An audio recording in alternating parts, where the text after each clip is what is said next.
Microsoft. Une partie donc commerciale, pure et dure, et l'autre partie, ce sont les activités citoyennes de Microsoft à Madagascar.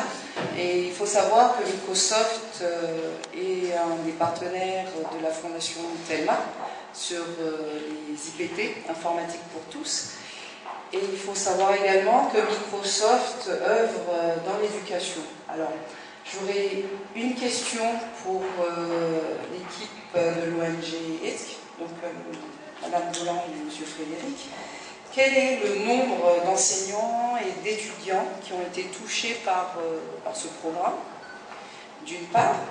Je voudrais partager avec vous également que Microsoft a ce qu'on appelle le PIL Network, Partenaire in Learning. Donc c'est un réseau mondial de tous les enseignants, qu'ils soient du secteur public ou du secteur privé. Donc la mise en place de ce réseau permet à chaque enseignant d'échanger au bout de la terre avec leurs compères. Et peu importe la matière, que ce soit mathématiques, sciences, physique, peu importe. D'accord? Donc je me ferai un plaisir de partager avec vous les coordonnées de ce réseau-là. Donc l'inscription est gratuite. Il y a un forum à l'intérieur, il y a des partages de documents, des partages d'expériences. Et je voudrais également partager avec vous que Microsoft a un programme qui s'appelle le Microsoft Innovative Educator Expert. Et à Madagascar, nous avons nommé une enseignante du lycée Nansan qui a été nommée meilleure éducatrice et prof d'anglais, car elle a su utiliser la nouvelle technologie à travers son quotidien, donc, qui est la langue anglaise. Donc je pourrais également partager avec vous ses coordonnées pour qu'elle puisse partager son expérience, comment est-ce qu'elle a pu utiliser la technologie dans son quotidien lors de l'enseignement de la langue anglaise. Pour donner un ordre de grandeur, ça veut dire que comme il y a 1 million de passagers par jour qui en moyenne payent 400 ariars, ça fait un chiffre d'affaires de 400 millions d'ariars par jour, dont à peu près un tiers est détourné du système de transport en commun. De plus de 100 millions d'ariars par jour qui sont détournés.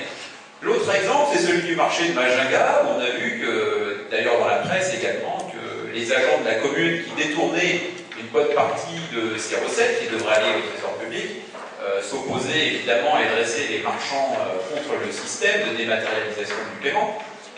Et donc, on se dit, on a des solutions techniques là qui sont présentes maintenant avec la dématérialisation du paiement, couplée avec l'informatisation des bases de données. Et ces systèmes-là, vraisemblablement, pourraient permettre d'éviter des détournements énormes.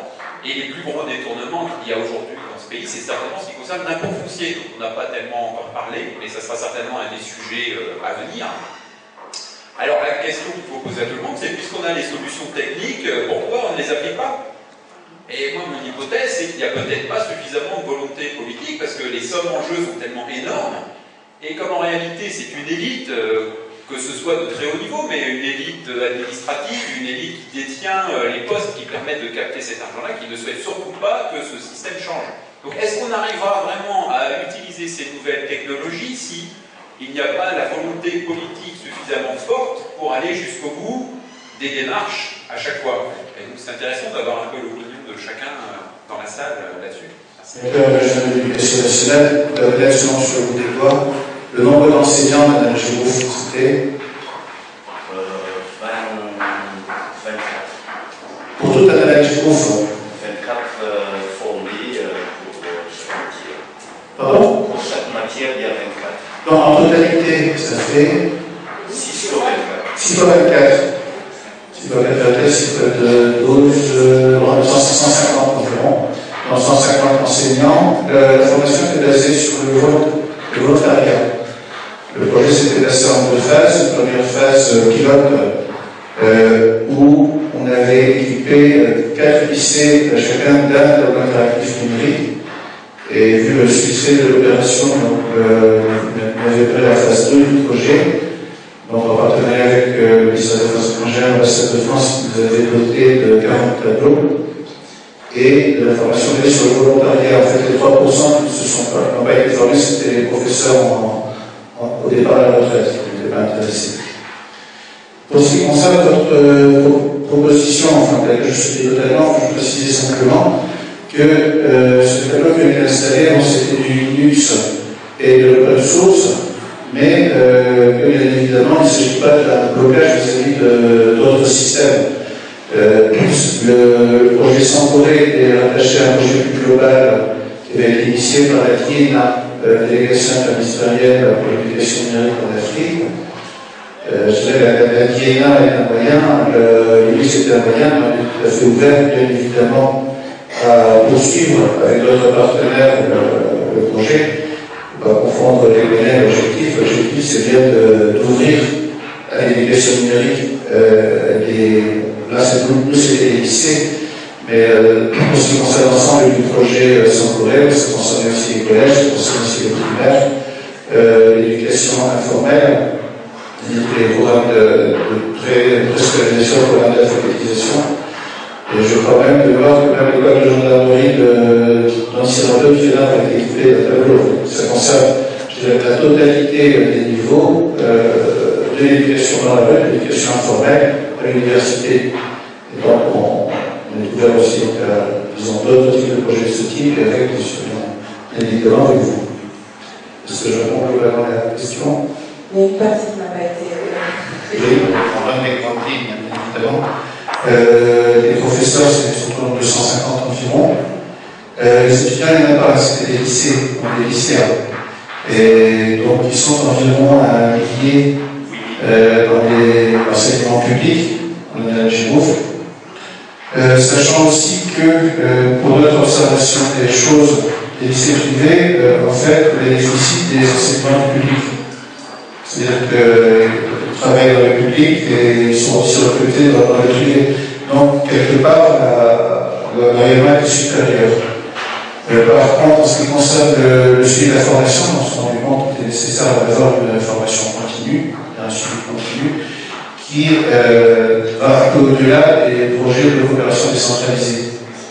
Et qui demandent des projets qui doivent avoir un suivi, on connaissait les aléas, en France, on a la fusion des régions. Et donc, de la réalisation des systèmes, donc pour l'instant, c'est un petit peu instantané. Je vous laisse. Pardon. Par rapport à l'équipement, plutôt Internet, etc., et en plus sur le côté contenu, mais sachant que au niveau EduPad, AcroMat, on est en train, donc, dans la prochaine phase, donc, à passer justement sur des contenus, sur des équipements, donc plus sur Internet, et tout ça. Donc évidemment, oui, la rencontre est plus que nécessaire et plus qu'importante entre nous. Ça, c'est sûr.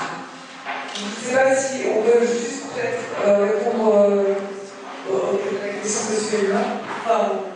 Ça, c'est pour les enseignants, mais pour les chercheurs aussi. Tout le monde peut s'inscrire à partir du moment où ils sont enseignants. Que ce soit chercheur, que ce soit dans les lycées, que ce soit en classe primaire, à partir du moment où vous êtes un enseignant qui prône l'utilisation de la technologie dans ce que vous faites. Mais surtout, en contact avec les chercheurs. Il y a des chercheurs dans le net web. D'accord. Et pour l'ONGH, le fonctionnement de la classe interactive que vous avez développé là tout à l'heure.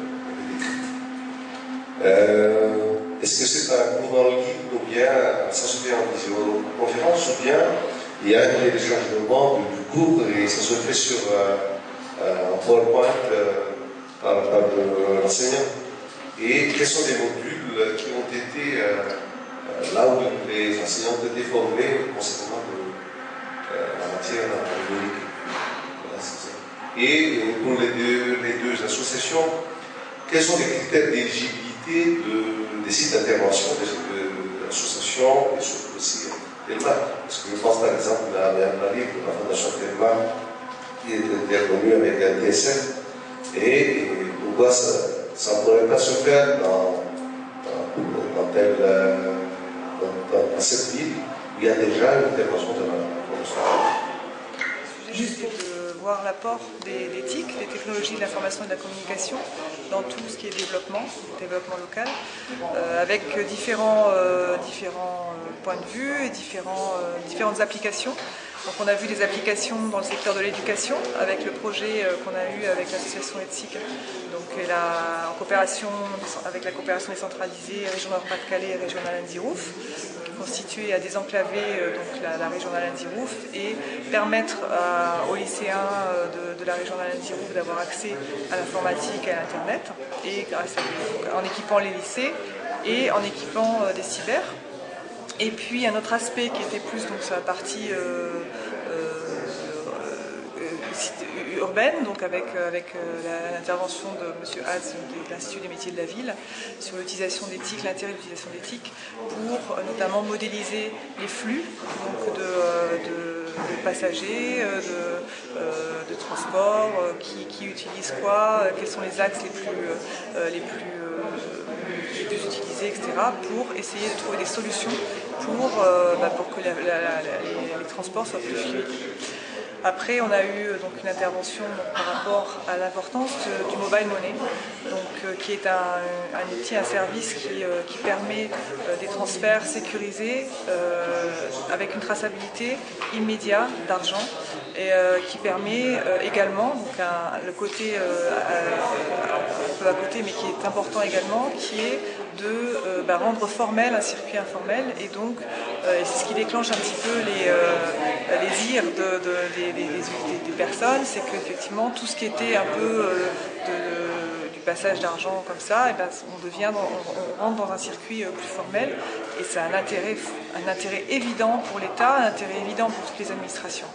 Et après, de l'autre côté, toute la partie la partie donc, de ce transfert d'argent qui permet également d'éviter des détournements, donc là du vol, mais également d'éviter de l'insécurité par des gens extérieurs, parce que le vol peut être au sein des gens qui manipulent l'argent, mais également par des gens extérieurs. Donc tout ça, tous ces exemples pour montrer l'intérêt d'utilisation des technologies de l'information et de la communication dans le développement. Il y a d'autres projets qu'on aurait pu également présenter, qui sont autour de la santé, qui sont autour il y a plein d'applications. C'est un sujet, c'est un domaine qui est complètement ouvert et qui demande vraiment d'être développé. Mais pour ça, comme on l'a souligné dans le débat, il faut qu'il y ait une volonté politique, il faut qu'on soit accompagné par les autorités locales et nationales suivant les différents projets, et il faut vraiment qu'il y ait cette volonté. Nous, on apporte les solutions sont là, on veut accompagner, on veut que les choses aillent mieux, mais il faut vraiment qu'il y ait cette volonté politique de continuer dans ce sens.